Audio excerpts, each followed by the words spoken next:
Have you ever replayed a conversation in your head for 3 days? Pernah nggak sih kamu ulang-ulang obrolan di kepala kamu selama 3 hari? Not because something went wrong, but just because something felt unfinished? You are not being dramatic, you are not overthinking. Your brain is stuck in a loop it was never given permission to close, and there is a very specific reason why. Bukan karena ada yang salah, tapi karena ada perasaan yang belum selesai. Kamu bukan sedang lebay, kamu juga nggak sedang berlebihan mikir. Otak kamu cuma lagi nyangkut di lingkaran yang tidak pernah dikasih izin buat berhenti. Dan ada alasan khusus kenapa itu terjadi. Overthinking has this reputation for being a flaw, like if you could just relax or focus or simply stop, you would be fine. But that is not what is actually happening. People who think too much are not broken, they are not weak, and they are not anxious by nature. They have one thing in common, and once you understand what it is, the loop finally starts to make sense. Overthinking itu sering dikira sebagai suatu kekurangan. Kayak kalau kamu bisa santai, fokus, atau cuma berhenti mikir, semuanya bakal oke.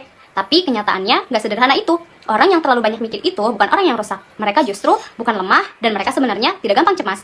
Mereka punya satu kesamaan, dan setelah kamu ngerti itu apa, akhirnya segala sesuatu jadi masuk akal. Here's what it is. Their brain refuses to close an open loop. Psychologists call this the Zeigarnik effect, the brain's tendency to fixate on unfinished things far more than finished ones. Your mind is doing exactly what it was designed to do. It is flagging something as incomplete and waiting for a signal that it is safe to let go. The problem is that most overthinkers never give it that signal, and so the loop keeps running. Ini dia, otak mereka nggak mau nutup loop yang belum selesai. Psikolog menyebut ini sebagai efek Zeigarnik. Kecenderungan otak untuk terus terpaku sama hal-hal yang belum selesai jauh lebih dari yang sudah selesai.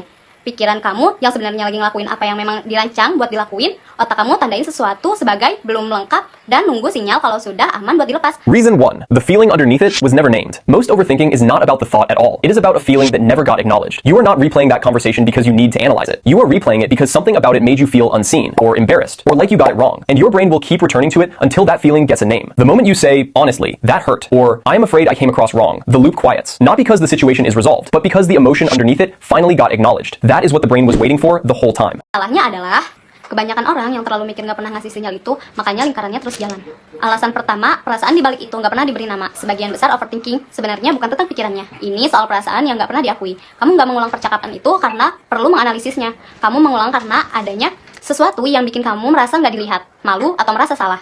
Dan otak kamu bakal terus balik ke situ sampai perasaan itu punya nama. Saat kamu bilang jujur, itu sakit, atau aku takut aku salah omong, lingkaran itu jadi hening. Bukan karena masalahnya sudah kelar, tapi karena perasaan yang ada di bawahnya akhirnya diakui. Itulah yang otak tunggu selama ini. Reason 2. You are looking for a guarantee that does not exist. Overthinkers are often people who genuinely do not want to make the wrong call. So the brain keeps running the simulation. Every angle, every outcome, every version of what could happen. Hoping that if it thinks long enough, it will land on the one answer that finally feels completely safe. But certainty does not come from more thinking. It comes from a decision. And a decision is something you have to make before you feel ready. Alasan kedua, kamu nyari jaminan yang sebenarnya tidak ada. Orang yang suka terlalu mikir biasanya memang nggak pengen salah ambil keputusan, jadi otak terus ngejalanin stimulasi setiap sudut pandang, setiap kemungkinan, setiap versi yang mungkin terjadi. Reason 3. You were never told that done is an option. And honestly, it is the one most people do not talk about. A lot of overthinkers grew up in environments where getting it wrong had real consequences, where the wrong word or the wrong move or the wrong reaction actually mattered. And so the brain learned to check and recheck and check again. That was a genuinely smart adaptation at the time, but your nervous system never got the update that it is safe to stop now. So it keeps running the same pattern, not because the threat is still there, but because it was never told it was gone. You do not stop overthinking by thinking less. You already know that because you have tried, and it has never worked. You stop it by giving your brain what it is actually looking for. Name the feeling underneath the thought. Make the decision, even an imperfect one, and give yourself permission to close the loop.